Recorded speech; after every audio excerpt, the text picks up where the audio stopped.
உங்க பேர் சொல்லுங்க. என் பேர் ராஜா. எத்தனை வருஷமா ஆட்டோ ஓட்டுறீங்க? நாங்க ஒரு 20 வருஷமா ஆட்டோ ஓட்டுறோம். நாளைக்கு எவ்வளவு வருமானம்? இங்க ஒரு நாளைக்கு பஸ் ஸ்டாண்ட் மாறுதுங்க நாமக்கல்ல.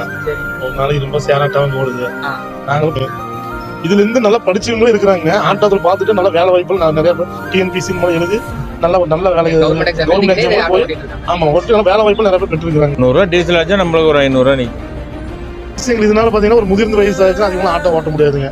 அதனால கவர்மெண்ட் பார்த்து அரசு பார்த்து எங்களுக்கு ஏதோ ஒரு ஊக்கத்தொகை இது மாதிரி கொடுத்த கூட எங்களுக்கு செயல்பாடு எங்க வாழ்வதற்கு நல்லா இருக்கும். தொழிற்கல்வி வந்து நம்மளுக்கு நல்லதுதான். எல்லாம் வேலை வாய்ப்பு இல்லாதனால காலேஜ் படிச்சுட்டு கூட இங்கே வராங்க. அந்த பையன் கூட காலேஜ் படிச்சிருக்காங்க.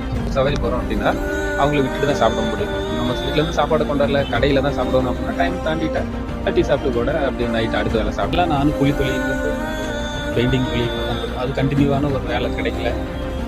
அதுக்கப்புறம் இங்கே ஆட்டோவுக்கு வந்திருக்கிறோம். டெய்லி வேலை இருக்கும். கஸ்டமர் வந்து எப்படின்னா வந்து கம்ப்ளைண்ட் ரைஸ் பண்ணுவாங்க. வந்து